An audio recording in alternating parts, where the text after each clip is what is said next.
You are now listening to Between X and Z with Wallace and Dozer.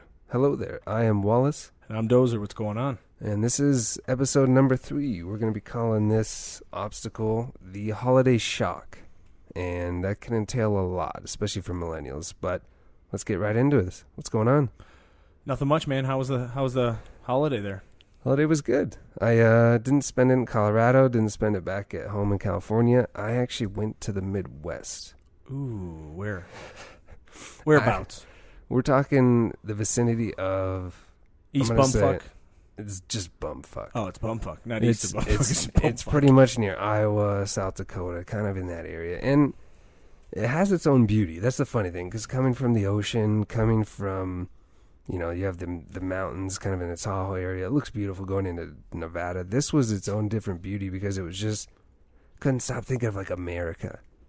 You know what I mean? Oh, yeah. You go to the coast, and I love the coast. I've never been to the South yet, but you just, any of the coast, these blue states, I'm going to call them. It's not a political cast, by the way, but just the blue mentality, blue lifestyle, completely different. Funny, too. Oh, yeah. Yeah, I mean, like, the true Midwest is like where there's no radio and nothing but like Baptist preachers on the radio. It's, like, it's true. No, Jesus can save you. You know, and that's, I like it, but I like it for a couple days, you know. It had its own beauty, like I said, because I just imagine this is our country.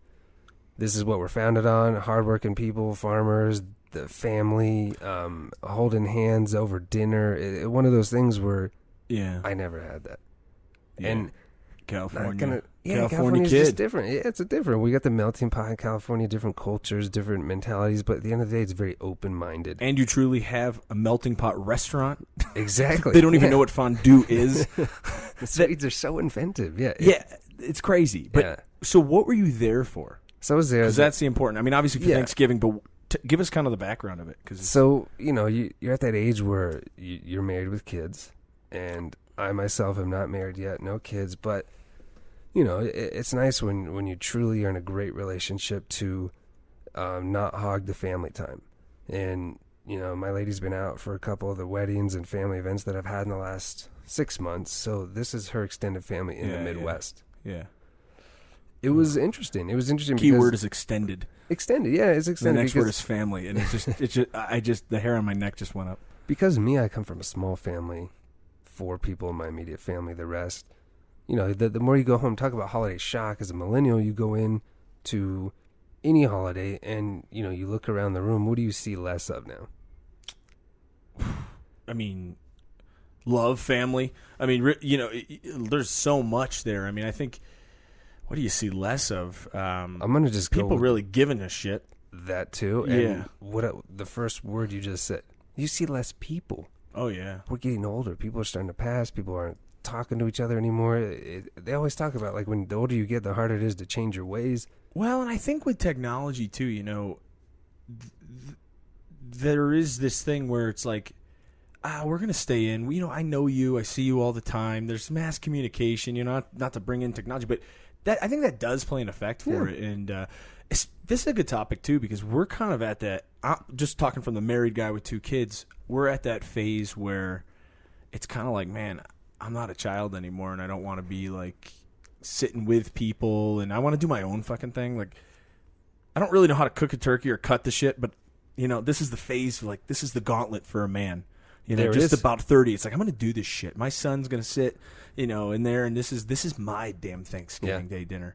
And there's that ego part to it, but I don't know. Thanksgiving when you're married is really what your wife wants to do, and when you're dating, it's like you're walking into this gladiator arena, no matter which side, male, female. We're going to call this the test. It's a test. Dude. It's a good test because it's showing that you are committed. Going back to our first couple topics, we talk about commitment. I have no issues with that. But what you just said was huge because you are supposed to, when you're hitting that 30 age, when do you take over the turkey? When do you take over the majority of the cooking, getting up at 5 to put the bird in? All that stuff is funny because I was looking around and I'm like, I'm not at the kid table. First of all, I'm thinking of my house, like I'm definitely not above the kid table, but my pops would still do the dinners at my spot, which is fine. But what do you do when you're in a test? You know, I'll be honest though. I think that's again, just coming from me, I think it's ego. Not on your part, just on people's part. I think that's what people do.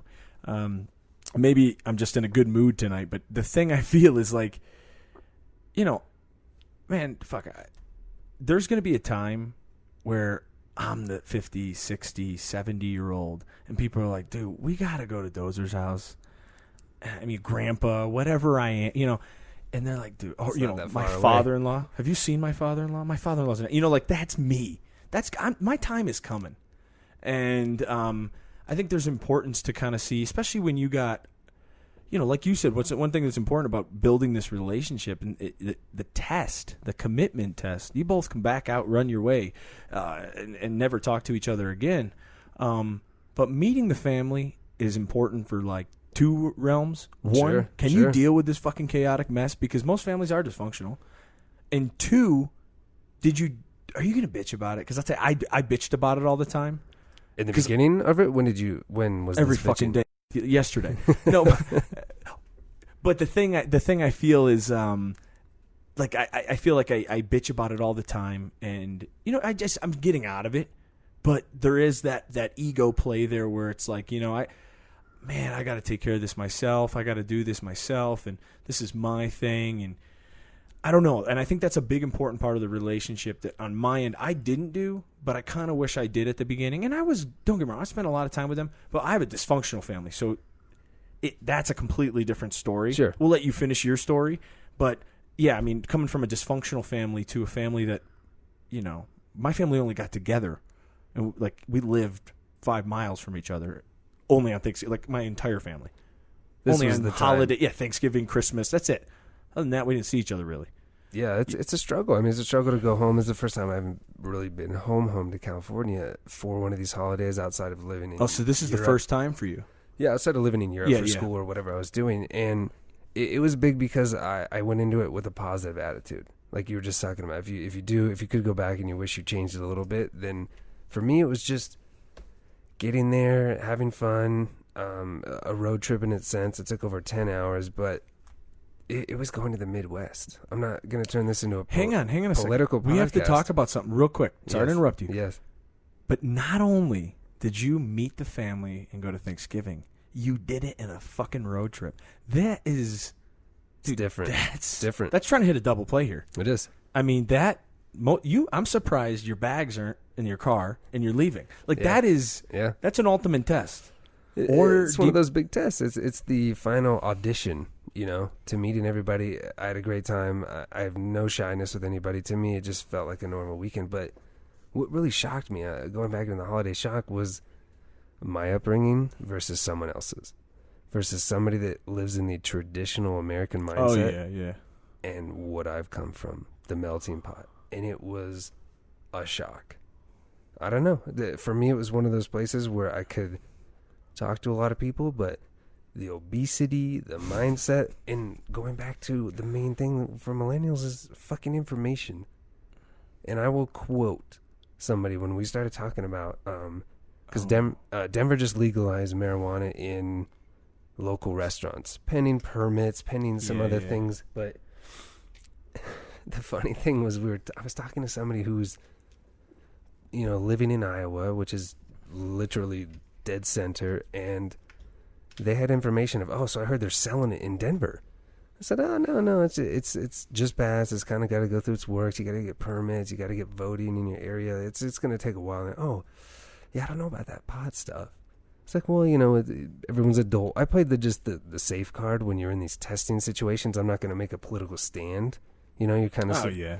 But at the same time... especially, first time you meet these people... Yeah. You don't want to be, you're so-and-so... That's so-and-so's boyfriend, the pot guy. It's the first impression. Or the hippie, the California... You got that coming from California, well, unfortunately, I do, because... The more people I met, the more, you're from California. Oh, okay. And I got an extended okay. You must be queer. No, it was one of those things where I met a guy who actually took 2 feet back as a joke. It was like, I don't want that rubbing off on me. I didn't know you was gay. It was one of those things like, I don't want that kind of mindset rubbing off on you. And I just found that funny. I just continued jokes. But the one guy that dropped this misinformed pot knowledge, he actually brought up the Netherlands. Fully the majority of their drugs are decriminalized. You have psilocybin is now in truffle form, but before they had head shops, coffee shops, all that good stuff. He said that now they're seeing long-term damage stats from having legal weed. Does that sound true to you? Is that? No, I mean, I don't know. I don't know the statistics. Yeah. I'll say this though. I think we're gonna find something out about pot, but I don't think that guy from the Midwest knows it. I think we're probably gonna find out that it isn't as great.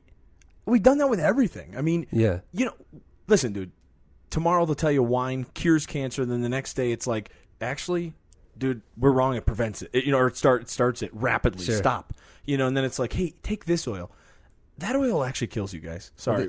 They just had a study come out that said if you drink a glass of wine and then smoke a cigarette within the next 20 minutes of that glass of wine, your heart arteries will be protected by that wine. So then, what do you think it's going to say? People are going to just smoke and drink. I mean, it's just it's you know a what I'm back saying? and So forth battle. I don't want to take that guy's side because I don't know what. I mean, first of all, he's probably kind of sound like a buffoon on some levels, but I think the thing that I don't like about that, and I'll touch this because I think this is what you're getting at. Yeah. And correct me if I'm wrong, but people either have drastic assumptions about weed, about pot, or they're for it. Yeah. There's really not a gray area. The gray area is generally like, well, I don't smoke weed. But the thing that pisses me off sometimes about that is the same guy that's the hypocrite over here that doesn't smoke weed will go home and drink a 6-pack. It was actually Bud Light there. Exactly. It was a proven thing. I saw it. I mean, but you know what I'm saying? Like, that's so... Sure. Dude, I think marijuana is great. I think it helps a lot of people for a lot of things. Do I think it's probably going to have some bad shit? Of course. There's nothing in this world. Well, it's the Joe Rogan skit or bit or even joke. He just talks about it. Don't blame weed. Don't say that weed got there first. There was a lot of other stuff going on. Oh yeah, it's just one of those things. But the funny thing is how he kind of presented this misinformed stat, this demonizing, and he of scratched this thing. his head while even finishing the stat. Like, oh yeah, like, the Netherlands are starting to see a lot of downturn to having the legal pot. And then scratched his head, and I wasn't going to make a stand. Granted, I'm not at the kid table, and I'm at the adult table in this test run. But dude, you pick your battles. You pick your battles. You pick your battles. And I do not pick my battles. I'm the worst picker of battles. I'll just go, you know what, fuck it, I'll shoot at that one. Yeah. Little bird flies by me. It's like, Donald Trump is the best human being in this planet. It's like, fuck it, I'll say something. Because not this is not a political discussion, but those little shit happen to me. Yeah. I mean, I'm getting better at it. But that's always been my personality is like, what are you fucking talking about? Like, we don't need to agree, but don't push that shit on me. And I think I feel that with the weed talk. It's always like, oh, well, it's this or, stats, that shit's, going to kill you. And sure. I don't know how, the difference is I can drink my beer and not get stoned. You can't smoke pot and not get stoned. Okay. Do you get buzzed? Are you drinking beer to get buzzed? Because it's the same fucking thing. It's conditioned. You know what it is. It is the same shit. And actually, you're poisoning your body. So don't tell me shit about weed. Like, it's even worse. I think weed has, like I said, probably in the future we're going to find out some bad shit. Yeah. But, anyway, it's you meet those people. This is more than the weed talk. This is that person at your wife's, your boyfriend's, your husband's, your whoever. Anybody. Yeah, girlfriend's house on Turkey Day, and he's just a kind of an asshole. He's just kind of talking about random bullshit, and you just say, dude, I'm just going to smile, and I'm going to nod. That's all I could do, because what am I going to do in this situation? They're being hospitable, having me there. It's been fun, and I kind of probed around with the travel talk, and I think the last stat that came out is like 60% of the U.S. does not even have a passport.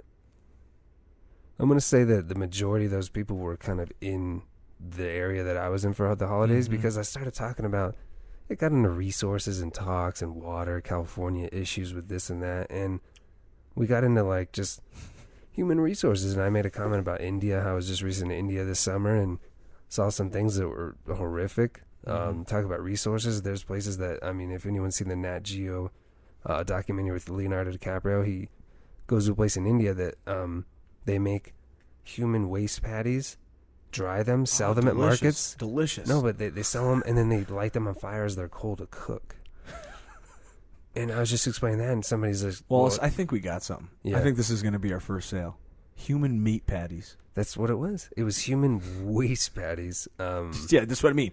Just fucking shit. It Pile was of dog just shit.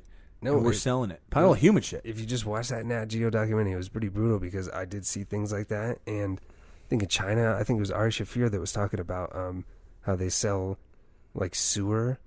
They dry sewer water and turn it into oil and sell it to restaurants to cook in China. I actually knew that, yeah. It's pretty brutal. I've seen that before, too. But I just talking to these people that have so much space in this kind of Midwest area and are unbelievably obese. And it just goes back to, you know, the shock of just being a millennial and seeing that this type of thinking still exists. And unfortunately, I saw the other side of red and blue, and I'm not really dedicated to any political party. I just want something to make sense. And a lot of these things they were saying just weren't making sense because there was nothing.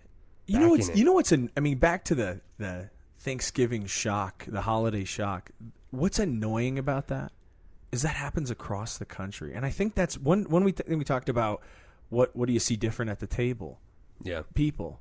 You know, holidays are not as big as they were. I mean, again, this is just a random sampling just of my life, people I know.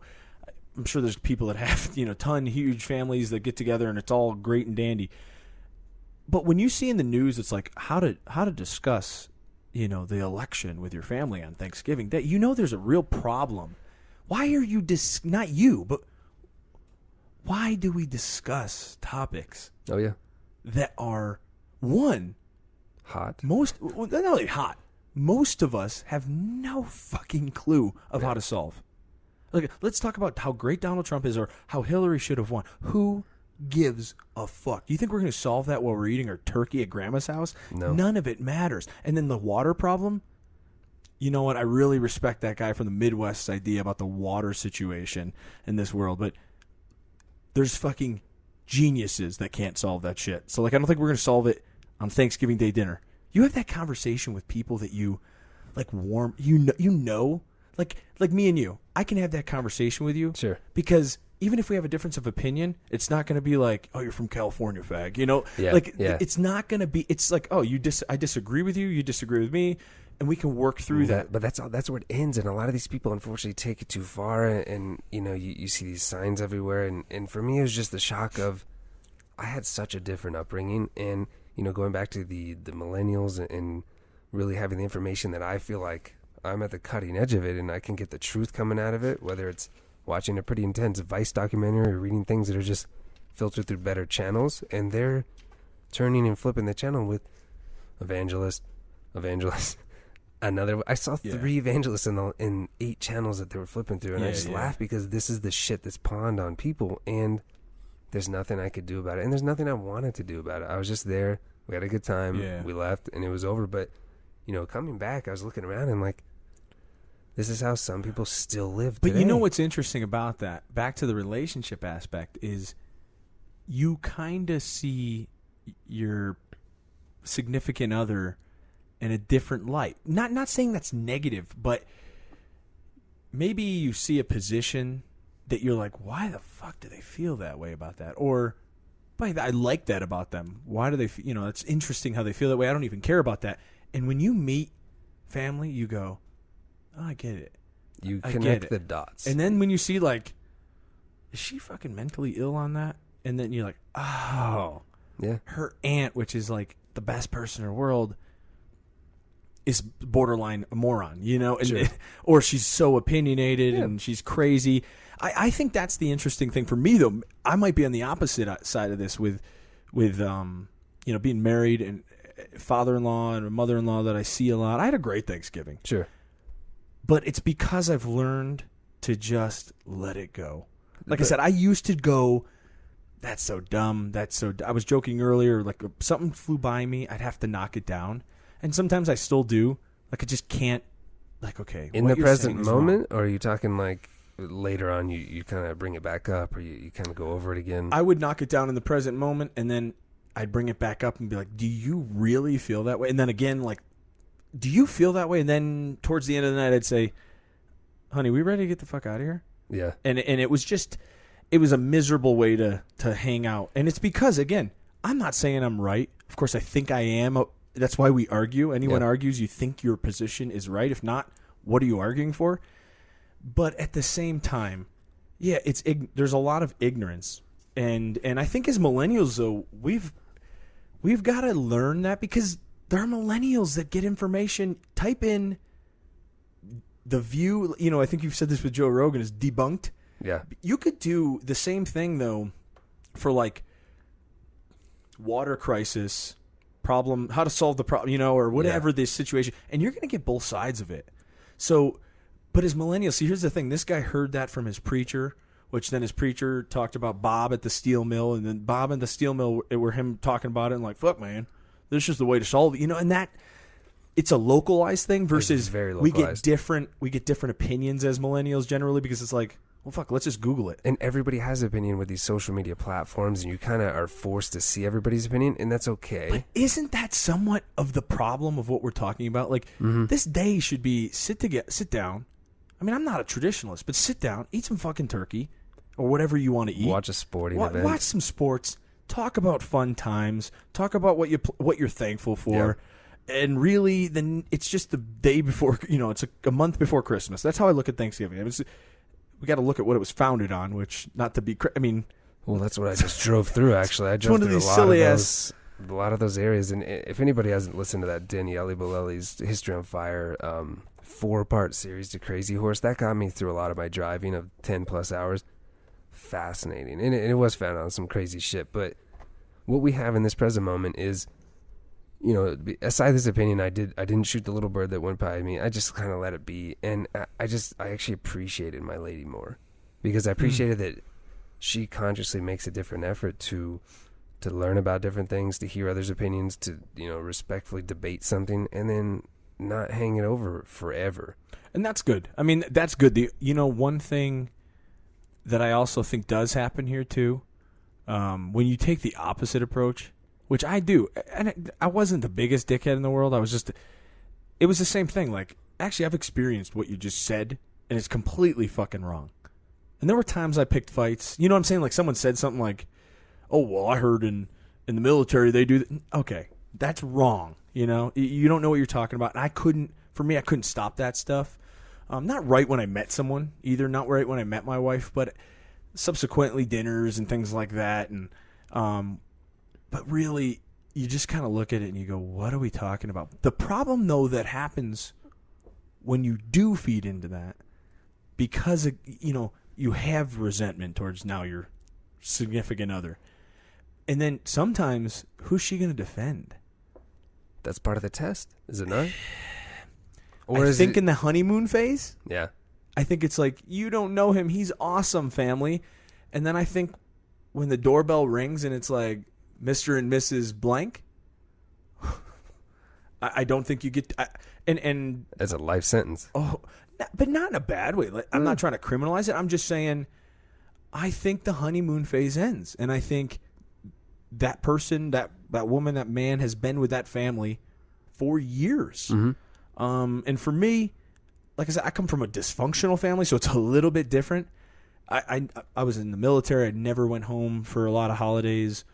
Gone here. Yeah. So kind of welcoming new people was always good, but I also didn't have that closeness thing. I kind of had like an attachment thing where I just didn't give a fuck. Like, oh, I'll eat Thanksgiving dinner here by myself. Yeah, just where you hang the hat, whatever it is. You know, so it's I'm a little skewed there, but I do think that that's the interesting thing when you kind of step forward. That is why it's a test, because are you going to kiss everyone's ass too? Are you going to be real? Are you going to be the real Wallace? Or are you going to walk around and put on a show? Hey, how are you? I just love her so much, you know, and be a fake asshole that everyone can kind of smell, and it's like, or not, and they go, that guy's really nice. And then you might have just put on this wrong mask to this family instead of being who you really are. But that doesn't mean you need to argue. You know what I'm saying? Like, that's how I look at it. I looked at a day where they were hospitable. The food was great. Everybody was nice. We were playing games at night. A lot of the technology was turned off. It was board games. Who plays board games as millennials anymore? People in the Midwest. No, everybody plays Words with Friends. You know, this is, of course, it's an application on our phone, but Going into the millennials, and I don't care what generation and whether it was 1842 or 2052, anybody that's starting to climb the hill, which we're this basically podcast is founded on, it's interesting because you do run into, well, I am older now. Once again, I'm not at the kids' table. Here I'm making it, you kind of have to make, you're not ego, but you're almost socially meant to make a stand at one point. This is what this person believes in. This is his family. This is her family, whatever it is. And you kind of have to stick to it. And I was laughing because, well, I'm not married with kids yet.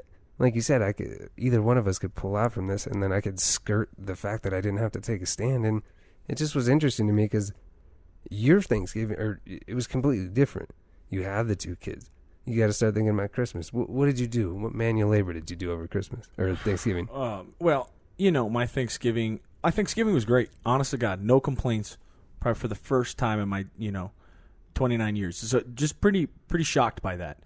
It's a holiday shock. Yeah, well, surprise, man. I mean, but I put up lights. I put up Christmas lights in my house, which I thought would be, I'm just gonna put one little bar up here. Sure. And all fucking Saturday, that's what you're doing. And you know what's crazy about that, right? Is I'm the least handy guy in the whole entire world. I'm trying to figure shit out. But there's a part of you, and this is kind of going back to what you're saying in this step form. You want to be a man, and you're like, fuck, man, I'm going to put Christmas lights on my house. You see that with people with apartments too. Like, I'm going to put Christmas, now that I got this apartment, when I was like, early 20s, or late teens, it's like, I got my apartment. Fuck, man, I'm going to put Christmas lights around this, or I'm going to have an ugly sweater party right after. I'm going to decorate the house. And then that shit just becomes kind of like, oh, fuck. Infant. It's just that, but still it's these phases. This phase of what we're talking about right here is a phase no one talks about because it's awesome. But to put up Christmas lights, my son can see them and he's excited. But at the same time, it's kind of it is like a step, but you're kind of going, fuck, man, I'm not. You got 30-something years of this.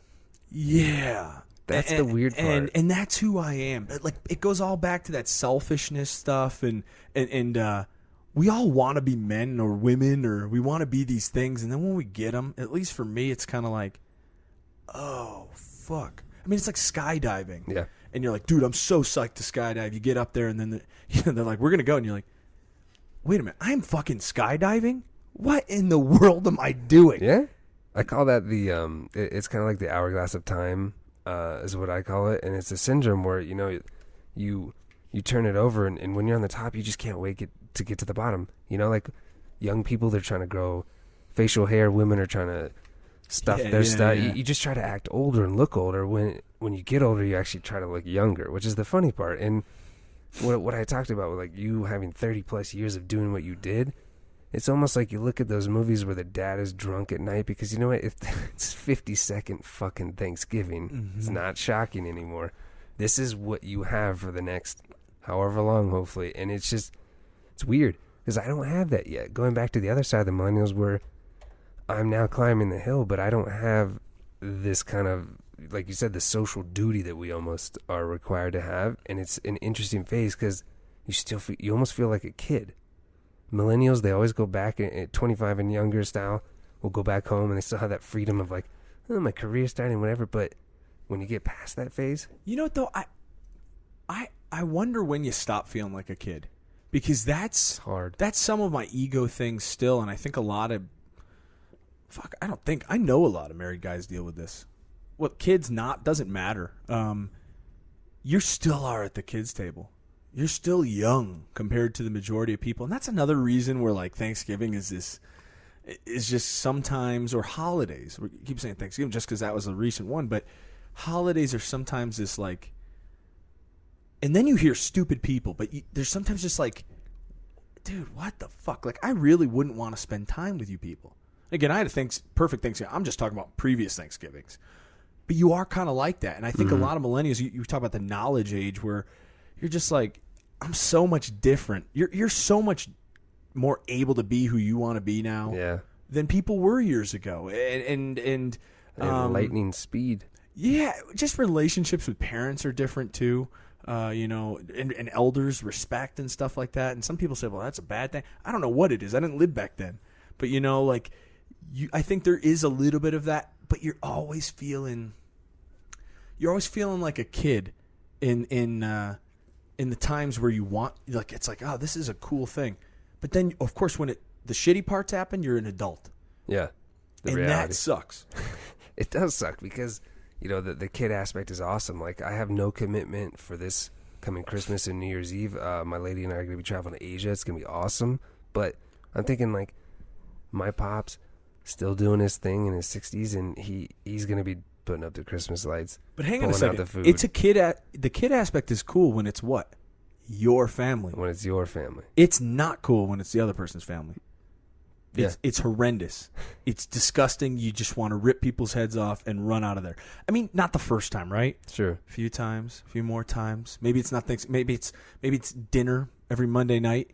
Maybe there's a little bit of resentment coming out on my end. So, I'm thinking, is that why families have to switch it up? Like, who's hosting? Because it's just like a bad relationship. You need to spice it up. Is that how it's going? Like, is that what I have to look forward to for 30-something years? Coming from the kid style of a millennial hill climber that's not married? I don't know. I just think we're in a different age, this millennial age, because we have all these stats about buy houses later, they do this later, they do that later, they want to live with their family, and I think the reality of it is a lot of times though is we're I don't want to say we're smarter because I don't think that that's true. I don't necessarily think now, but I don't. I think there's a lot of things that I think you could look back at every culture, 60s, 70s, 80s. Those people were 18 to 30, 18 to 40. They had their shit too that they were way fucking wrong with, that they didn't understand about life, that they just were completely wrong and they thought they knew it all. I mean, their history has shown us that. And the sad part is we only got 70 years of seeing that. And that but you know what I'm saying? Like the 70 years of really sitting there and going, documented history where it's like, oh, look at the things that happened in the 60s, riots and protests. Moon landing. Yeah, all this sort of stuff with the young generation, the integration of schools and psychedelics, and then it kind of turned into all sorts of things, and it's kind of rode this wave with this music, which is an interesting topic I have, but we'll talk about that a little later. I had a good Thanksgiving talk about it. It just kind of it blew my mind as a millennial, and certainly as a millennial that's 30 age. So you think we're on another level in a sense where we have so much information. I would even go the Jason Silva route and talk about how our consciousness is completely expanded. We're open-minded to a lot of stuff versus what I just saw in the Midwest, which is the complete opposite to that. And we're lucky. I just, like you said, I felt a little different there because I felt lucky with my upbringing. Thinking of having something like that for 30 years and maybe going back and forth, maybe switching it up is good. But I'm almost to the point where it was kind of scary to think that if I had kids, then everything just, it goes away from the selfishness, which is funny. Did you feel that you actually could be selfish this holiday? Or did you feel that, it's at a time where everybody's kind of on the equal playing field? I think as a dad, you take your selfishness when you can. See, women kind of got this thing, some women again, but my wife specifically, she's just completely selfless, which you're never going to see me selfless. I don't know why. I don't even know how to do it. There's moments, but like I said, I will take my selfish acts here or there and just fucking bathe in it until someone yells at me or someone tells me, hey, what are you doing? And it's like, that's the way I find out to get through it. Is like, that's what dads do. I think a lot of men do that, though. I mean, that's just a human thing. No matter what age, it's like, dude, fuck, I'm just gonna watch this sport right now until someone tells me otherwise. And I hope that my son doesn't come around that corner and scream and be like, Daddy, come over here and do this. Not that I don't want to spend time with him, but again, I just want my moment. But it's your break. It's your break from doing what you do. And I couldn't stop thinking about going to Asia. I kept thinking like, man, I am in the middle of nowhere, but in 1 month, I'm going to be here, I'm going to be here, I'm going to be here. Looking at my phone, not in front of everybody, but just kind of still planning what I'm doing.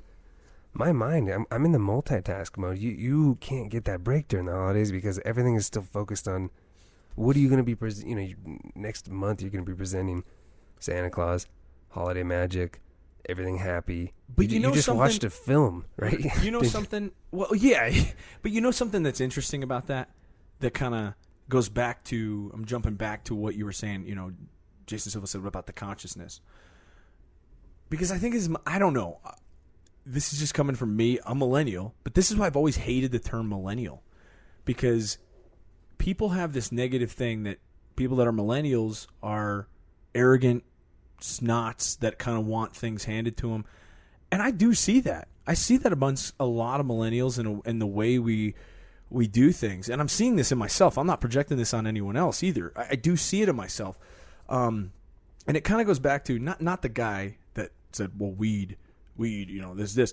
But I am talking about the absorption of like information and technology, and just we sometimes think that makes us like cultural or smart or divine in some sort of way. Like, listen, I understand the world. I did this, I did that, and you, out of anyone, are probably you're more qualified though than you've traveled a lot.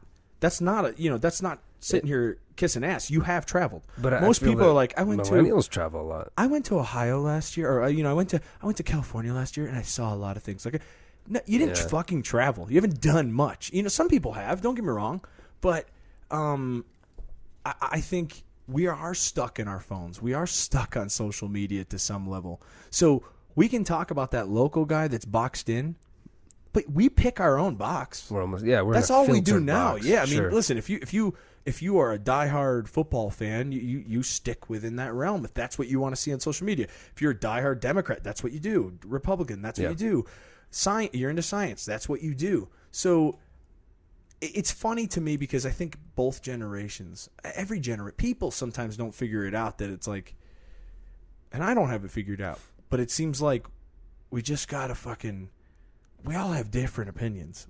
We all have different thoughts. That's why I let it be. I had a guy in the street. We're just talking. The goodbye in the Midwest took about 50 minutes. It just was one of those things, which is fine. You have a long drive. But this guy actually told me that we were briefly talking about global warming because where we were in the country, where we were in the country was hotter than ever. It was really nice, actually. Like, one of the mornings was 51 degrees. It's supposed to be freezing. And, we're talking about this guy brought up Al Gore, talking about this little boxed-in kind of guy that not married, no kids. Yeah. He's a farmer. He's one of those guys. And he was a respectable human. He was very intelligent. He had survival skills of hunting and all that good stuff. But he talked about, like, I could just see recycled stats coming out, just like I saw recycled stats coming out, like you said, from Preacher to other guy to Jimbo down at the factory for the guy talking about weed. He goes, well, Al Gore talks about all this global warming, but he's going around in his private jet burning fuel. And I was like, well, I didn't even go into it. I didn't go into it because there's just a bigger... So the guy shouldn't be able to fucking fly because he's talking about... He should go around in like a fucking, one of those little solar electric... power thing is one of those things where I just so couldn't get into it because it wasn't worth it. But does that go back to what you're talking about? Am I more on a different level? Not divine, but because I have my little outlets of information, like, look at these fucking compared pictures of Antarctica from, 1999 to now is a massive difference. Global warming is legit real.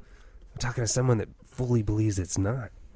Where do you go down that route where, for me, I just didn't even bother? But that is kind of what I'm saying. That is the millennial. We do that. Do we have a mindset that we're better than everybody? No, I don't know if it's a mindset of that we're better than everyone, but we're like, hey, I just Googled that. You're fucking wrong. Google debunk. Yeah. There was a time, and I've heard this before, and I don't know who has said it before, but there's a time where you could bullshit with people. I remember being in arguments and lies. They could lie and be like, oh yeah, dude, the heavyweight champion in 1980 was this, and you're like, really? I don't remember it like that. But you would kind of be like, I don't know. I'm not 100% that he's right, but fuck it, he seems pretty confident. Today it's like he tells you a bullshit. No way. Look at Google. Yeah. And we kind of do that, and I think the older generation resents that on some level. Is like, you don't know everything, but I think we know more simple, dumb shit. But you back to the thing about global warming. I didn't say anything. Dude, was there's I a gonna few do? things you don't talk about. To me, global warming is a world issue. Usually but it's like world peace. I mean, it's like up there. Conspiracy theories, You don't talk. politics. It's definitely religion. Yeah, It is it's a definitely big part of religion. It is politics. It is conspiracy stuff. People get anything crazy. truthfully that is controversial. You It's do a great, not talk great word. about Yeah, because I don't know. Here's the thing. This is what people do. They take like a small part. He might just go, you know what? Global warming doesn't exist because of something he heard that maybe is not a true opposition. But Al Gore's fuel. yeah, see that I don't even think it's that. I think if you had that guy right here and He'd we talk talked to him different. well, I think he'd probably say, okay, you guys are right. And if not, he's an asshole and we never would have him here. But you know what I'm saying? Like there are some people that will not change their. You could be like, here, dude, I got a picture of you doing what you said you didn't do, and you'd be like, no way, man, not me. And you're like, okay, you can't talk to those people. But I'm talking about just average people. I think that guy goes, yeah, I just use that against him, right? I mean, that's what you look at the political process. This is Like, the first punch of many punches yeah, I mean, that look, could come for Donald sure. Trump's a billionaire. Well, his dad gave him money. Hillary Clinton, Bill Clinton cheated on her. She used email. It's always something to say, right? Everyone has their fucking opinion. and they're valid on some level, Yeah. right? But what they really mean is, I don't like that person. I don't believe in this. That's okay. It's okay if you don't. And you could say, Just commentary. I do believe in it. Okay, great. You don't have to. What are you gonna? First of all, what are either of you gonna do for global warming? I'll probably pull up a science website that's accredited and use my facts the way I could. But where was I going to you know what he's gonna pull up? Like He's gonna pull up Joe his Blow keys. blogger in fucking Alabama. That's Yeah. like, no way, man. This is a government conspiracy up there with everything else. Yeah. I think we do that sometimes as millennials. Does that make sense? Like It does. Yeah. it's like we have to be right. We have to argue because we have this fact information, and we have to be careful too because sometimes we pick our own facts. And global warming to me isn't one of them. It's pretty obvious. The question is what do you do to it? You know, what do you do about it? Yeah. There shouldn't be a question of does it exist? It is, you know what I mean? Not to make this that type of thing, but it's just like politics is the best example, and I'm not even going to give these people relevant time, but it is that thing where it's like, well, I believe we should do this for the government. Well, I believe we should do this. Neither are wrong. Yeah. It's just two different opinions. And a lot of times, though, the way they can't get these opinions across is because they're shitting on the other or they're using Al Gore's gas on his plane. Like There's the the guy same- should fucking flap his arms to get around. Yeah. And it was the same person that, kind of made that comment about California and Oh, no way. and just like Why'd you keep talking to him? It's just interesting human because we're talking about a farmer that has never left that area. Probably born at 5 feet from the area. He's going to die 30 feet from the area. There's people we walked through a cemetery and laughed because, well, I didn't laugh. Sorry, that's not funny. But we were walking through the cemetery and these people have their grave plots picked out, and some of them haven't even passed yet. And this is where they want to be. This is that homegrown American feeling, and that's a beautiful feeling.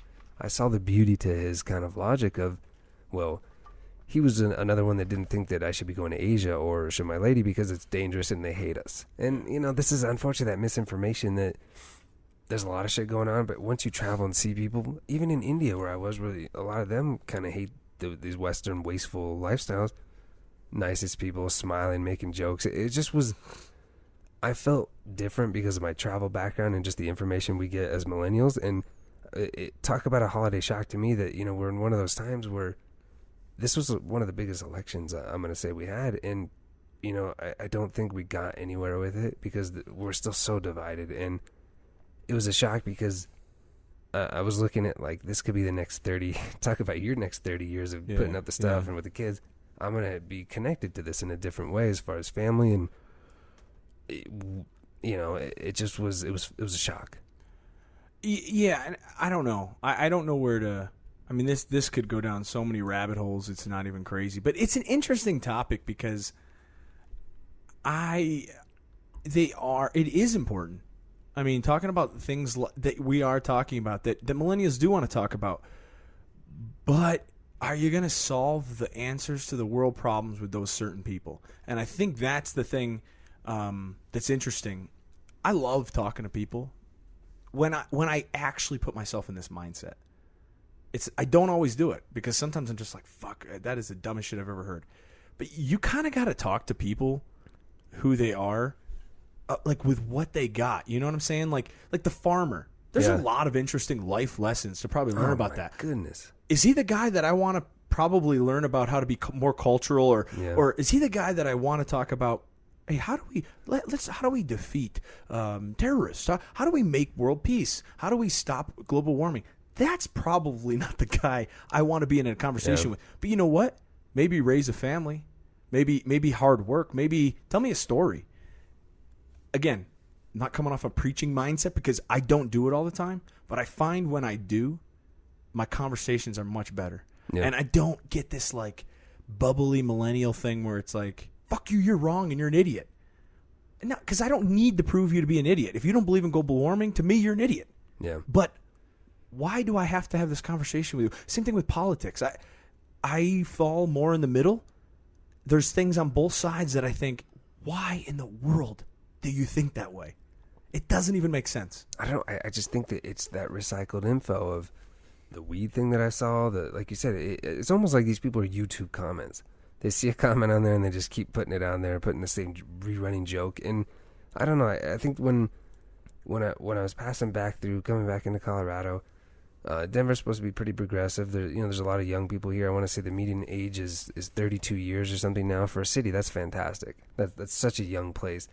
We're voting for cool shit. You're an adult. You can do whatever you want. And I was getting gas, kind of towards the border, still in like Nebraska area. And there was this young girl at the counter, and she was so late to come check me out. And I was getting just like a coconut water or something. And she goes, "I'm sorry," and just looked at me. She had to have only been like 22. She's like, "Oh, just kind of a slow day." I'm like, "Oh, how's it going?" Just talking. She goes, "Well, same old. I kind of wish I wasn't here." I'm like, "Oh, money's money." Just trying to make positive conversation out of that. And she's like, "Well, not if you have another job that's the exact same as this." And she like grabbed down to get my card, and I saw a big old wedding ring on it. And I'm thinking like, this is such a young girl that's in this area that's probably talking to the same type of guy that I was talking to. And as millennials, I mean, you gotta kind of expand not even just your mind, but your environment. And I was just I felt a little sad that this girl's only going to be in this little box for such a long time. And me, I'm lucky that I can get in my car, continue down the line like fucking Lewis and Clark, and go to a better area. And it was just very weird. Talk about holiday shock. Let me ask you a question. Just two questions on this. One, we talked about these guys these people being YouTube commenters. Do you think, not specifically you or I mean, I do this, but do you think sometimes we're that way too? We're probably the commenters that are trying to shit on the other commenters. But see, that's the thing that I think is Neil deGrasse Tyson had a great thing on Twitter today. It was just relevant about this. Sure. I'm going to butcher the quote, but it was basically, I wish more people were for human instead of their tribalistic, or tribal, the tribes that we subscribe to. Just like I said, I'm a Democrat, I'm a Republican, I'm this, I'm that, I'm this, I'm a millennial, or sure. If we were just more pro-person and pro-human, that sounds like such a hippie shit thing to say. Social justice warrior? Yeah. No, I don't think it's a social justice warrior. It just means shut the fuck up about what you think is the right way to handle the world. I mean, it's great if we're sitting here having a beer or we're discussing like this, or if you're friends with someone, or if you feel like you're going to engage in that conversation. But man, you see this shit all over. Like, I do care, but we disagree. Like, but you can't say that. Once you're in that gladiator arena, it's not like, okay, I think you're totally wrong, and I'm just gonna walk out of here. No, it's like, dude, fuck you. I'm gonna unload on your ass. I'm gonna show you information how and stupid you are. Yeah, and but the thing is it really, the gas station girl. That was my second question. Is, do you think she, that she's unhappy? She would be a thumbs downer in YouTube. Yeah, you know what I mean? Yeah. But do you think she's unhappy? She's very pessimistic about the job because she's working 2 no, days she's after working at a Thanksgiving. fucking gas station off of a highway, I'm assuming. And then told me that it's pretty bad when your other job is the exact same thing. So probably another gas station down the highway that's next to the cow or something like that. But for me, it was just, I wasn't better than her. I wasn't worse. It just came back to, as a millennial, as what we are climbing these hills, you don't have to be unhappy. We have such an easy lifestyle. Talk about traveling. Talk about going back into leaving your tribe and the tribe's mindset. The best thing about traveling, and a lot of like study abroad groups always talk about it, we're world citizens. Well, I'm not a citizen of the U.S. Granted, my piece of paper passport says that. I do have the luxury of living here because it's an amazing country, but I'm a world citizen. I want to go learn about other shit. And other people, when they meet you, they kind of do. And it's branching out from these tribes. But, I don't know. I think, I agree. I love to travel. I love to see things. I haven't been to as many places as you, but I have been. Been to Europe, Iraq, a few other places, all over the country, kind of getting a feel for people in this place. It's a beautiful country. It is. The thing that I find with this situation is I think she's not unhappy because of the information that's presented to her, or she can't get that information. I think she's unhappy probably because she doesn't know what the fuck she wants to do. She doesn't know the information she wants to seek, which is the opposite. Like these people that we're talking about arguing, is that guy has picked his information and he's fucking riding that shit. It's like a surfer on a wave. It's it, man. He's hitting it and chose that he path. will take it until he falls off. Yeah. And we're all the same way. Millennial, no matter what generation it is, we are the same way. The thing we have to understand, though, I think, is our previous generation didn't deal with this. I mean, they just it was much different. This kind of leads me into the thing of music, because I know you're a music guy. I'm a diehard music guy, and I had this great conversation with my father-in-law. Again, one of the things practiced, actually, what I just preached is I just asked him questions. He brought up the Trump thing a few times. Not really to me, but to another person that was kind of a guest there, and it got awkward for a second, and I just kind of stayed out of it.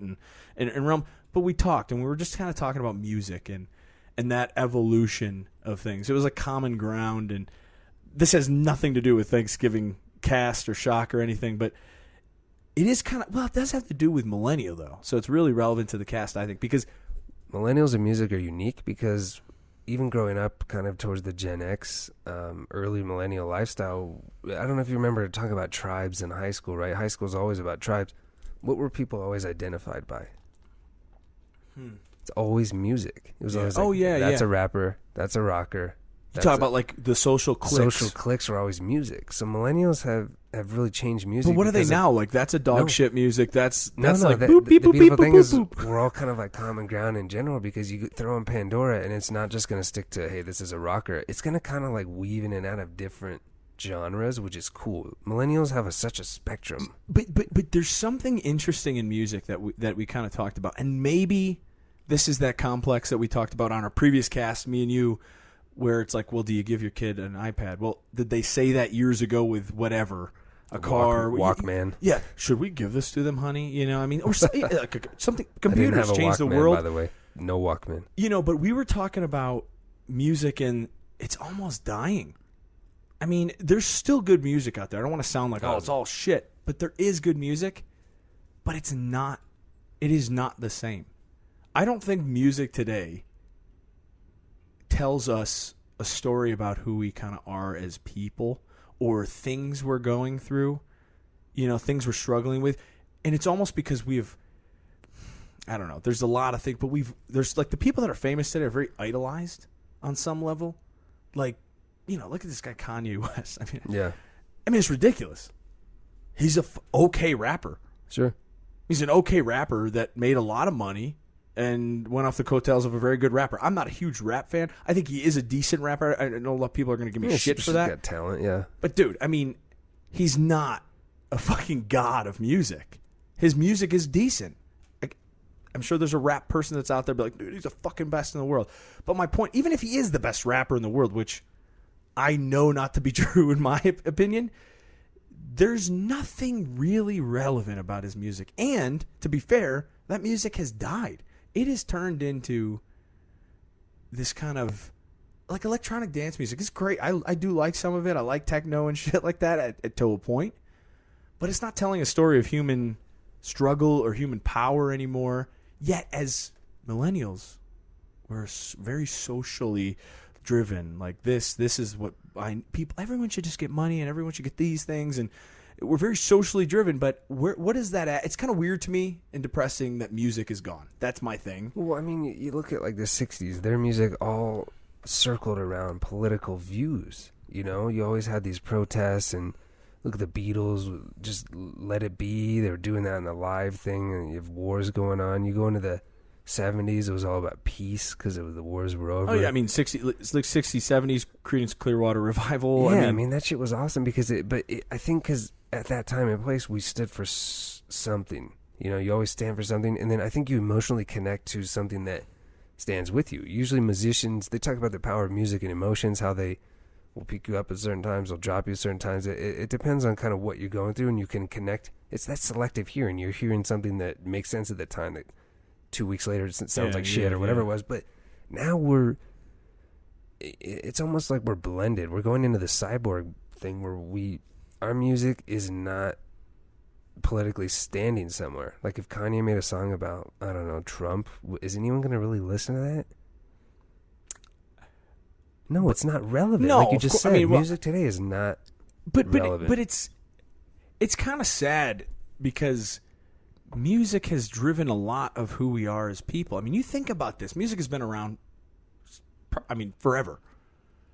But really, the music that we kind of know today, besides like classical or, early jazz and things like that, I'm talking about like 1950s Elvis, rock and roll, not even just rock and roll, like the big bands, the good voice, the main lead singer or the backup singers, that stuff. It's only been 66 years.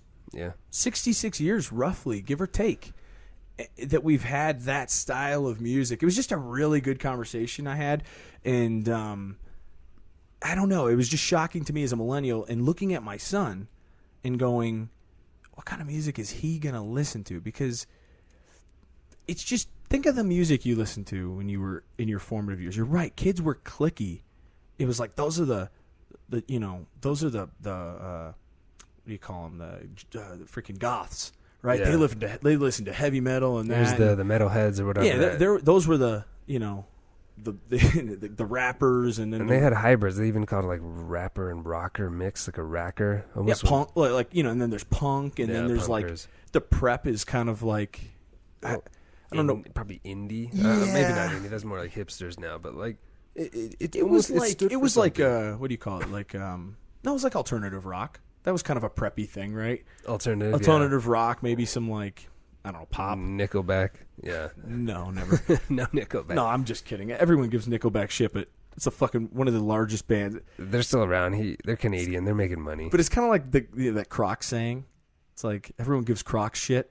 Yeah. They're a fucking $1 billion company, though, so people must be buying Crocs.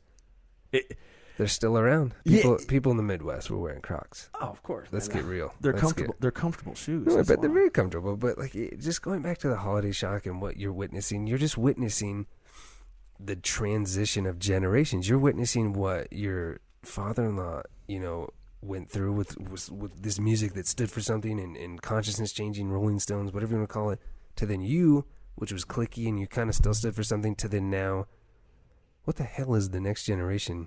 Like a couple generations down, even going to think about? Are they going to blend? They call these ones what? The iGens, right? The Gen Zs. So we're between X and Z, and you look beyond that, and it's just going to be, is it going to be mashed up, a Pandora type person? Are they just going to like what's next, what's playing?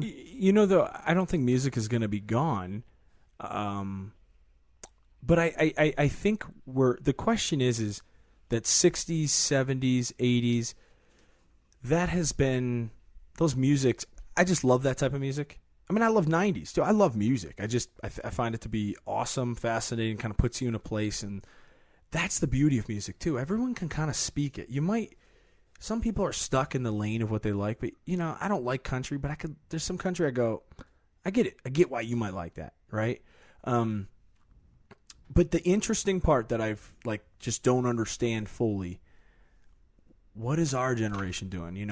Are we, even our name a really solid, I mean, there are probably a couple bands that are doing good things. There's a lot of good stuff out there. It's changing though. But it's not the same. I don't know. Maybe that is looking at it, Is that you feeling older? Are you starting to feel the climb where, possibly it's always the Look at like even Bob Dylan. He was one of the unbelievable poet, and he's not even going to accept his Nobel Prize in literature for what he used to write.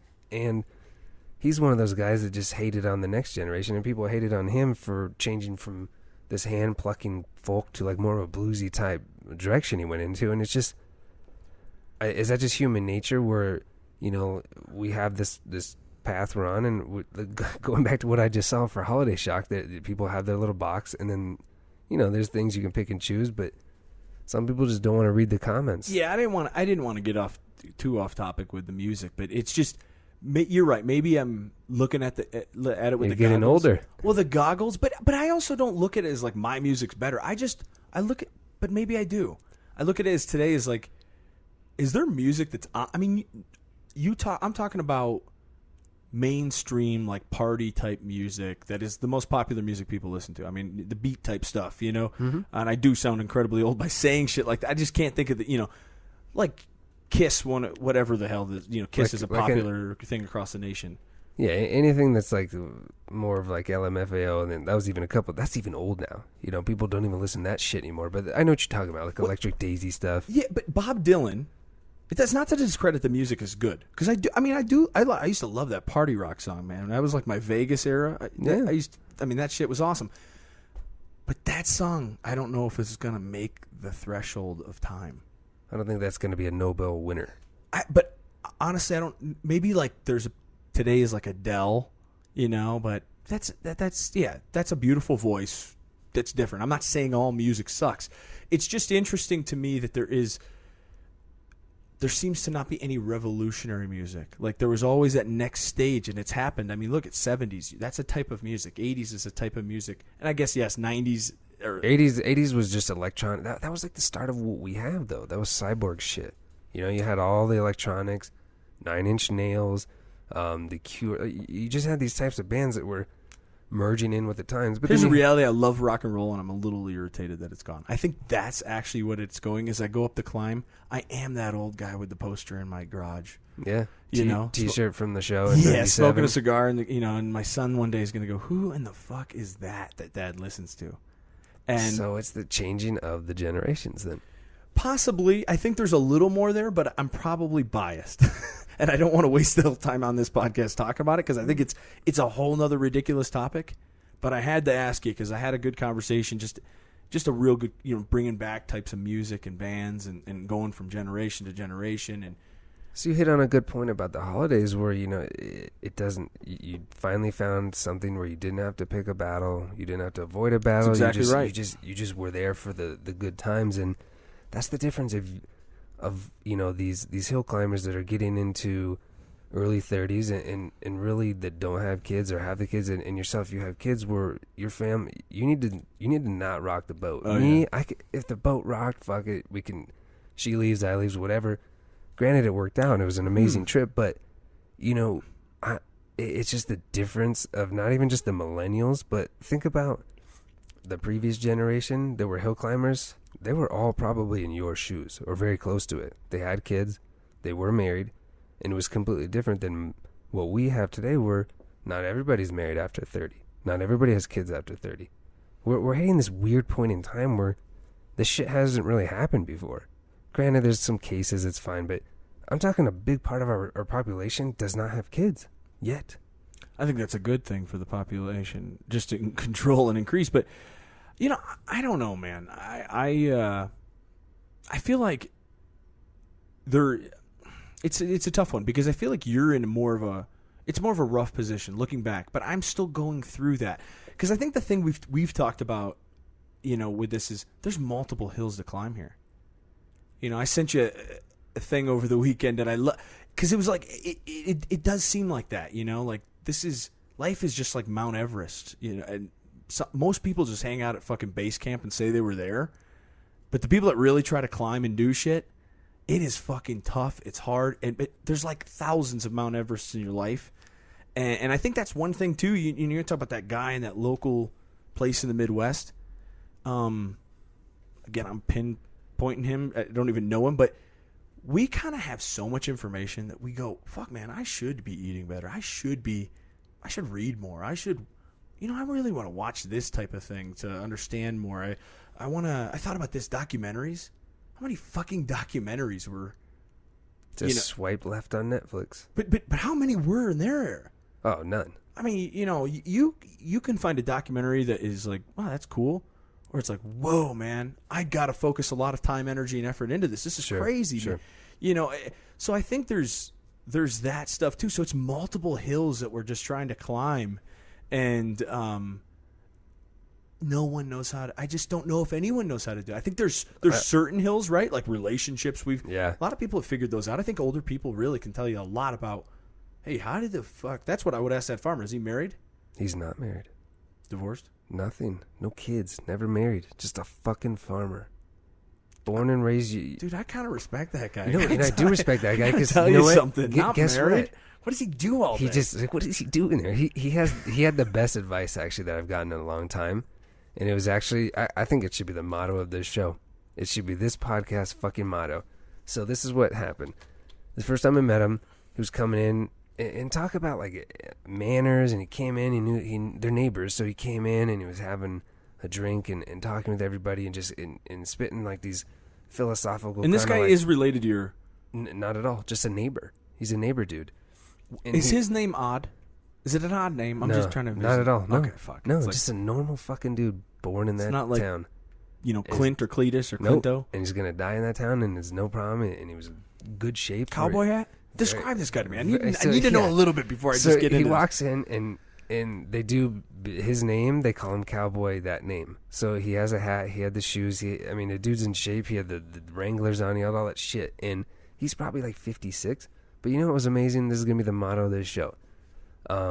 Somebody in the house is like, "Hey, how you doing?" And he just, you know what he said? He goes, "Well, it's uphill, but I just keep climbing." Nice. It was fucking nice. I actually wrote that down because I look at a farmer who's probably had so many, he's in his 50s, so he's probably been doing this since he's 12. I don't know what it is, if he's born and raised, never left the place, never got married, no kids. He has seen so much change. And you talk about millennials and different generations and music and standing for something and all this that we kind of got into. He's fucking rock solid in his box. You know what I mean? I respected the fuck out of this guy because millennials, we talk about our 20s, or I talked about in the very first podcast where people go through different phases in their 20s. Your brain is going through puberty, all that, the Zach Braff quote. So he's still saying the same. You know what? It doesn't matter what the fucking obstacle is in front of him. He just says, well, it's uphill, and I just keep climbing. Well, and again, he has... What more can you do? He has hills to climb. Life is a hill. There's multiple ways. I mean, you can make it one hill, though. I'm just going to wake up, breathe, do my job, go home. That could be one hill for some people. That's where I was getting at before. I mean, that's a great quote. Because it is what this is about. No answers, just fuck, man. Let's just climb and figure it out and talk about shit we think is interesting. The thing, though, that is really just shocking to me about that is he happier than we're going to be. And that's the thing that scares me a little bit. Because the consumption of information, I do think makes me a little unhappy at times. They always talk about, like, sociology, right? Sociology is what? It's a major of how humans kind of interact in society. And I do remember this random fucking quote, and people on the internet are probably going to shit on me for this, but I'm pretty confident in what I heard. Yeah. It was, sociology has the highest suicide rate of any profession.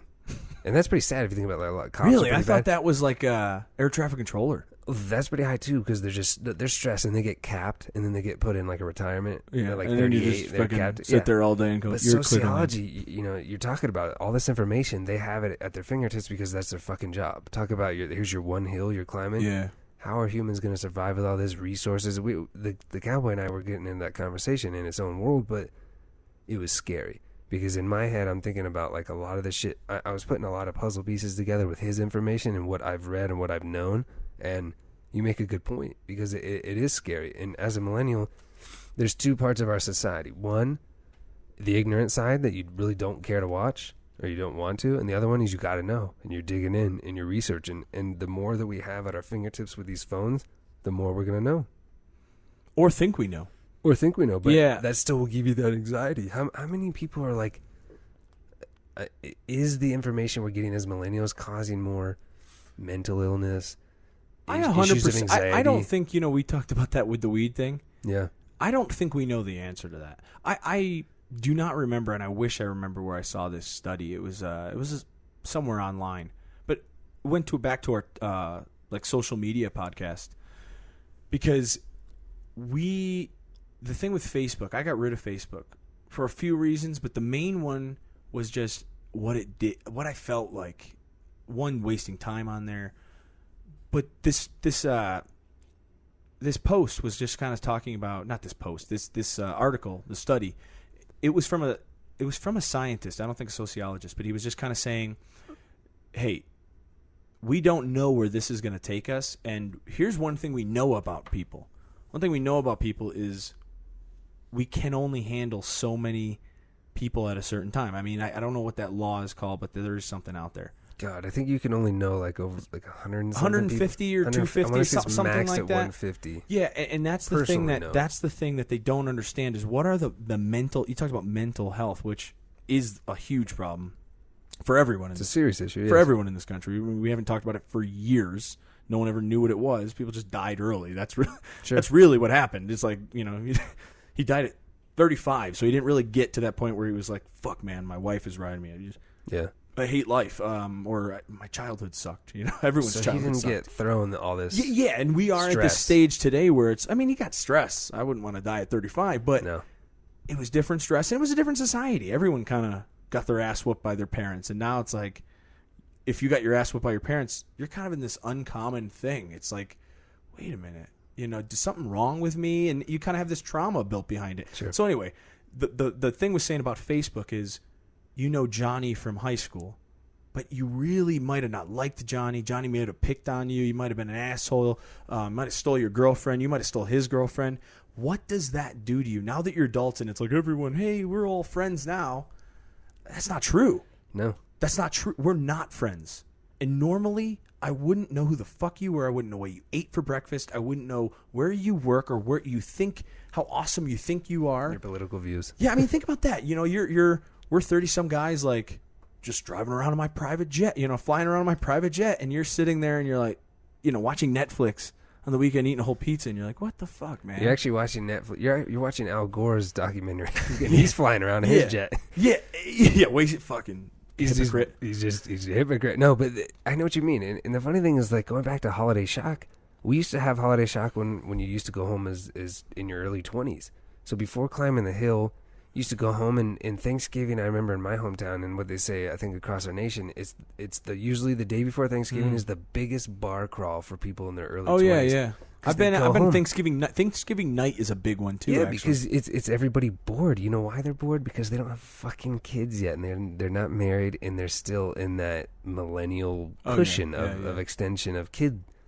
You're an extension of a kid. You're still being a kid, and it's awesome. So that's funny because is that going to be the new norm? And I don't know. Going back to kind of the mental illness thing and the shock, I want to say. I think I was watching Penn and Teller, and they did a really funny series. I forget, it was like Penn and Teller's Bullshit is what it was. Oh, yeah, I like that show. They had a funny thing about Showtime or something? Yeah, something like that. And they were debunking like fucking aromatherapy and all this stuff, which is hilarious because I think Penn, the guy that talks, he actually had a funny comment. And he just goes, stress? You think we're fucking stressed today? You think with all this information coming in and all these bills we got to pay? He goes, don't you think their fucking ancestors were stressed when the saber-tooth was going to kill them outside and they had a lot of spikes in their adrenal, pumps here and there? We have a stress, but it's a different type of stress that... Boy, this is a good one. Because I actually don't know if I agree with him on that. What, the different stress? Oh, no, certainly it's a different stress, okay, gotcha. But it's kind of sounded like he was implying that... We're not stressed like we used to be is what he was implying. Dude, I think... I talked to a therapist once about this, just some random guy that I knew. Was he at Daddy Day boot camp? No, he wasn't. Yeah, he helped me at Daddy boot camp, and we've been in touch ever since. No, but he was talking about how there's big T's, big traumas, and little T's, little traumas. And actually, little trauma is much harder to fucking figure out the answer to. Big trauma is, he was kind of saying like you were raped. it sucks, not easy, or you were beaten, your dad was an alcoholic, your mom was a drug addict, whatever the difference is, that is not easy. It's not saying it's easier, but it's easier to understand what the problem is, right? So big saber tooth outside, fire here. So you're talking just kind of main events. Well, I would ask people this is just my thought, dumb it down. Yeah. If you only had to worry about food, water, shelter, sex, I mean, really, that's a human need. Reproduction, yeah. And safety. Mm-hmm. Now, again, yeah, saber-tooth, that fucking sucks. I'm not saying I'd want to be there just because, one, we wouldn't survive. We're just like they wouldn't survive in our world. Hey, Mr. Caveman, go get a fucking job. Go to school. You know, if you just threw them pay into your taxes. You understand this world, first of all. Just try to figure that out. So I don't know if I think that's, we're not dealing with stress. That's kind of that tighten the bootstraps mentality. And I think I'm not saying he's wrong. I don't know. What the fuck do I know? That's just my opinion. That's an interesting comment that the therapist guy was talking about, because then, you imagine something that just kind of continually digs at you, and it could become from multiple sources. That's exactly right. Versus just a big old trauma. You break your arm, it heals, you move on, and you're like, you were hit. I don't want to misquote it, and it doesn't. It's not saying, the way I understood it, it wasn't saying that the big traumas are nothing. But part of therapy, part of stress, is understanding what the fuck you're stressed about. So if your dad was an alcoholic, and you go, I fucking hate my dad, and it has stopped. It's not saying that that's an easy process to get over, but hey, guess what? You understood what is pissing you off, and that's your dad. If the problem is you're unfulfilled with your job, you don't know if you want to be married, you don't know if you want kids, you got Facebook stress, you got money stress, where things going. Yeah. Am I broke? Am I this? And that's like, be this? Look, we're talking about Facebook. That's kind of what I'm saying. Is we discredit that and say, well, it's not little trauma, but it's consumption. I don't know what it is, but that's how I took what he was saying. We were actually talking about something different. We were talking about more. I was just interested in therapy, but the trauma to me, it does kind of make sense, and that's where you've heard this before. Like, why do we worry about dumb shit? Well, because we're not being chased around, and our death isn't imminent. It's not right around the corner, so we can worry about what kind of gender pronoun we call each other. We can do that. Big fine in New York, right? Yeah, I saw that. Was ridiculous. But yeah. So I don't know. That's just what's your thought on that? I mean, it makes sense, because I think it still comes back to the uniqueness of the millennials. We don't have these big stresses. When you were a kid in the 60s, 70s, whatever, like my pops even, you moved out, you had to find a fucking job. You moved out at 16. What if somebody now is moving out at 16? They're not going to survive. Their fucking iPads are going to die.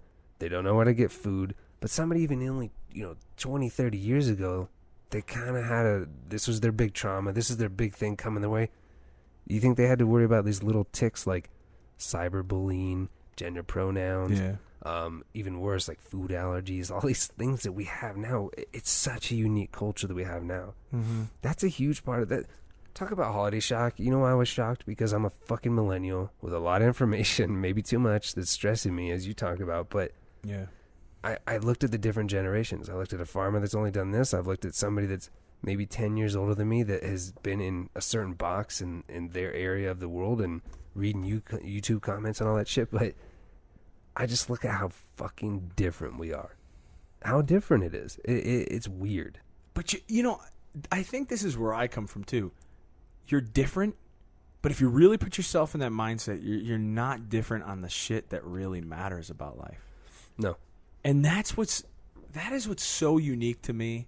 I don't have the answer. It blows my mind. I mean, it's what are these things that with attachment and relationships? Those are the biggest things. I mean, it sounds, not to get a sensitive caster towards you, but those are huge ass shit, man. And there is no fucking answer on Google for that. No, and it's someone else's opinion. And yeah, well, and there's ways. Oh, you guys should do it this way. You should not do it this way.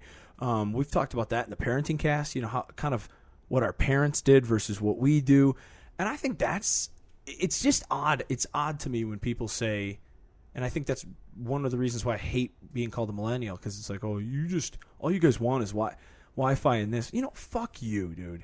You sat and you had 4 stations on a TV. You didn't have shit to think about. You could go be a fucking engineer with not even a high school diploma, a GED, and you could work your way up to CEO. Today you get you get a master's degree and you're sweeping floors at Ace Hardware. Yeah, I mean, and it's serious, man. And I'm not blaming them, but we can't, just as we can't do that to the culture below us. I did that though. I kind of shitting on music. Yeah. But I was more asking a question. but I mean, and I even said it's probably my goggles. We all have goggles because life is about these personal experiences. But yeah, it's just it is interesting when we get that as a millennial, like, oh well, you just don't know shit. You know, you guys you want everything easy because we know fucking how hard shit is. That's why. Because we looked it up. Truthfully, yeah, I'd like a fucking break, man. You know, it's crazy. It's true, and because I want a fucking break. You know, what's funny is, you know, being a millennial and looking at people once again. Going back to my holiday shock this weekend, it was, I was forced to kind of look at myself and kind of what I was doing the future thing. I was looking at like if I have kids, how are my kids going to interact with their kids? Mm-hmm. Are they going to keep their mouth shut? Are they going to learn bad words? Are they going to learn this? And it's just, it's weird. It's weird because I guess that was minor stress too. And I think if what you're talking about does sound like you're just hitting that first part of a big hill, which is getting older. Oh yeah, definitely. And I mean, even looking at somebody that's only 24, they look like a fucking grandpa compared to somebody who's 18. And you just go through these like cycles of age that I just think we're like almost the fucking pioneers of we are the front range of the millennials, and we're getting into this phase of life first versus the ones that are the millennials that are like 24, 23, whatever. And it's scary as shit because no one's ever been here before with the world we live in, the technology we live in, with the rules that we have to have now, with all these different kind of social lifestyles we need. And then on top of that, conquering the 5 or 6 main things that we do need to conquer in life. As somebody's starting to climb these hills, it's unique. Well, trying to grow, like I said, you know, you can. It's kind of a shitty metaphor, but it's a metaphor. Is the Everest thing? You can say you climbed Everest or you were at Everest. You're at base camp. You never tried to do anything, or you can get off and fucking try to live life in a danger. You know, doing things that's difficult, trying to better yourself. And I think that we do have that as a millennial culture, which is probably one of the reasons we're waiting to do things, because. Let's be honest. Look at the divorce rate. Is it good to get married at 18, 19, 20 and have kids and in 20 years you just look at your wife or your husband and you go, I cannot stand this motherfucker. He or she gained 40 pounds. You know, we're completely different people. We haven't talked in 10 years really, you know, about anything relevant that you know, and is that a bad thing to not want to do that? I don't think so. You know, and I don't think anyone should get free handouts either. Like I'm not for that. But I do hate that when people are like, "Oh, you just a millennial thing." And yeah. Dude, yeah, we realize how hard life is. And we project it on different platforms. We express our emotions more. I was just thinking, like, not to say that they don't know how hard life is either. Of course, and they're living proof of different eras that were hard and definitely very, very challenging in their own world. But I feel like millennials are almost at this flat playing field now. There's no advantages to certain, you know, there's obviously been a lot of issues lately with race, but like at the end of the day, a lot of it's pretty goddamn equal now. And we're now at this phase where you can't be started a company. I started out as a busser and now I'm the CEO. And no, homie, I got a PhD, but I'm fucking adjuncting at this JC or whatever I'm doing. It's all even now, and nobody's done this shit before. It's never been like this shit before, like we have now. It's never been that way. And the funny thing is now we can fucking look at ourselves and see how hard it is even more, and give ourselves more stress with the information that's coming in to remind us. Yeah, and it's not to discredit and say that you can't be successful or you can't, because I'm not. When I say this, too, I'm not talking about just money. You know, not going from the janitor to the CEO. I'm talking about being fulfilled, too, with a career, with what you want to do. You know what I'd love to do? I'd love to, like, study, astronomy, be a fucking astronomer. That's never going to happen. Well, it could. It could. Yeah. You know what I could do? I could get a student loan for the amount of schooling I'd need to have to do that, because I'd have to get another bachelor's degree, then get a master's degree, and then maybe a doctorate, and then I could go fucking move my entire family to go find it. You know what I'm saying? Like, that's a shitty example, but my point is before, dude. I mean, you could have went to college. It was significantly cheaper. Oh, there was so many different avenues of getting in. So astronomy was kind of a shitty example, but that's my personal thing. Like that, I enjoy that. There's other things I enjoy, but people did that. I knew a guy, a friend's dad. He makes like die cast. He had no experience. He did have a bachelor's degree. Sure. But he basically worked for a chemical producing company. He studied some biology, a little, in physics and shit like that, and so he could understand. He was just like science, but it was like random sciences, like biology, physics, all sorts of shit that he learned on his own. So he did like the Steve Jobs aspect, where he went and learned about writing because he wanted to introduce a certain style of writing to technology. This guy now owns a fucking chemical company, a dye-making chemical company. They make little casts, they make like certain things, but real successful, multi-millionaire. Yeah, and I think we're going to get into that in the next podcast. I think we're going to go over career divorce. Is what I kind of label absolutely, it. Yeah. Career divorce, it's huge. And millennials, what do we go through? Like 4 different careers in our lifestyle, and I think that's another challenging thing. Is granted, everybody bitches at millennials. We were told that we could do anything we want. We could grow up. We could do this and this and this, because you know what? Gen X has had it fucking good. The baby boomers really shot him out, got him good, got him into a stable career, and then we kind of go into this, and what have we hit hard lately? We've hit a fucking economic downturn. We hit a housing market crash. We hit, when I graduated, I think it was 2008 for undergrad, I was the first class to come out in an economic downturn. Nobody was hiring. This is when people legitimately had full-blown resumes that were thick.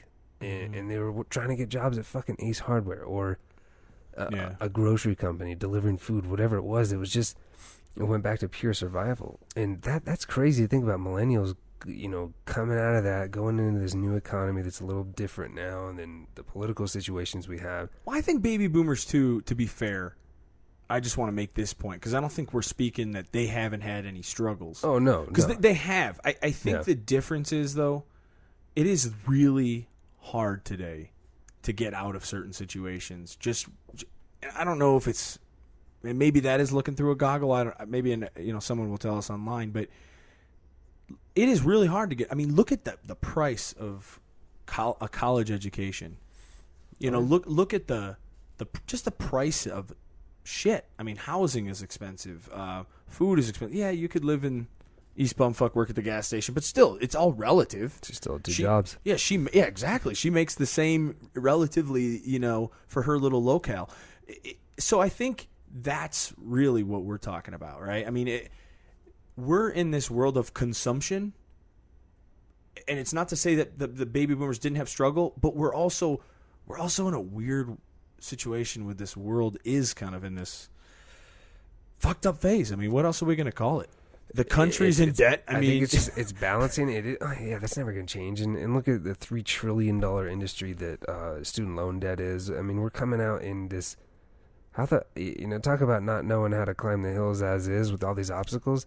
Now you're almost handicapped. You're pushed back in the society we're growing up in, because then you have the issue of like people not going to school and still coming out mad successful, or people going to school and they're not finding jobs with their degrees, and we just have this weird situation where the baby boomers, granted they were post-war, so this is something they grew up with, very different mindset, and then you have the 60s and all these different revolutions and more war, but we have wars going on right now, and we have all this change in our own culture. We can't even get along in America, and throw that on top of having a fucking child that's now going even beyond you.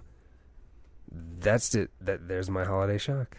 I kept thinking about kids this holiday. Well, where are we going after this?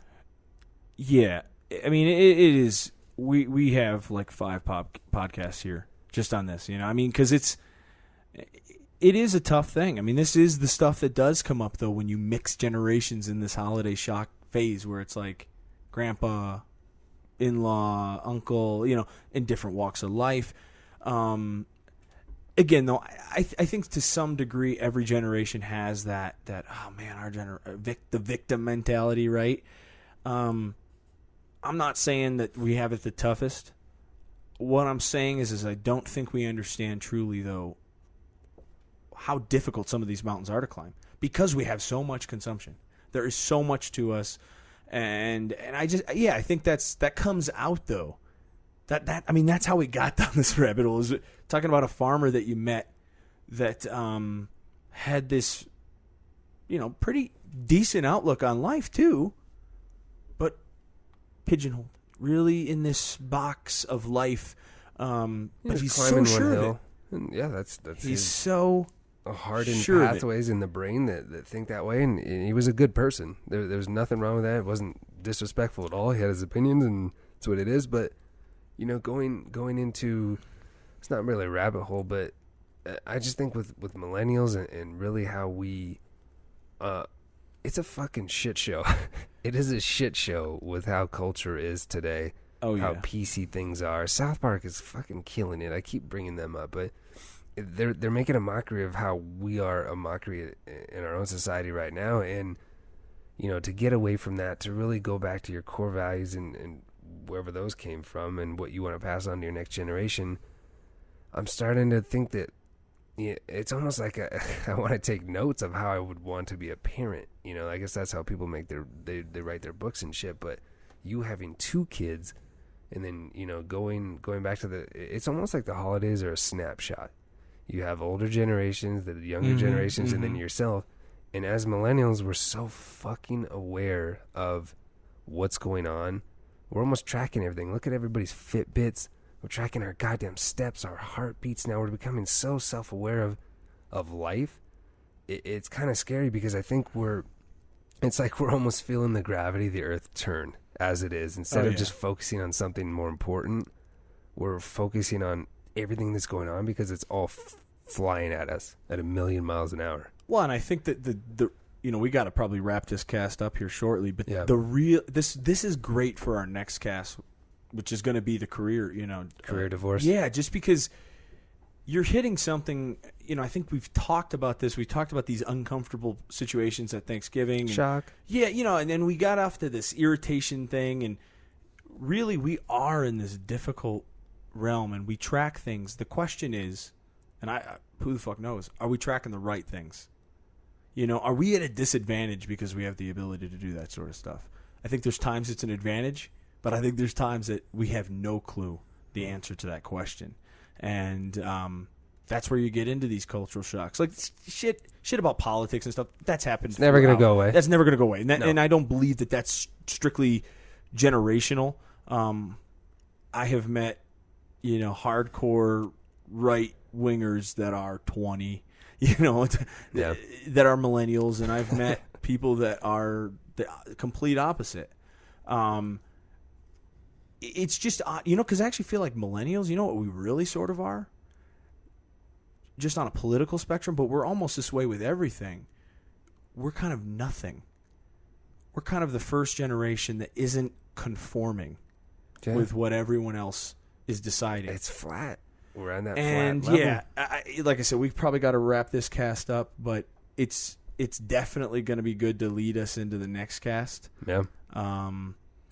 So it just, yeah, I mean, the holiday shock, the everything that we just kind of talked about is so relevant to where we're going and what we're going to do here with this cast.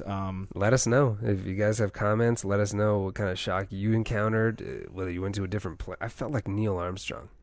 I'm not joking. I felt like I landed on another planet. Yeah. I had this whole lifestyle behind me. This is what I see in front of me. Holy shit. Okay, but it was nice to go back to my world. But let us know what happened to you, because we're starting to climb the hill. Yeah. And as that guy said, it's all uphill, but I just keep climbing. Yeah. And that's all we can do. And that's the motto of this cast. So I mean, this is Between X and Z. I'm Dozer.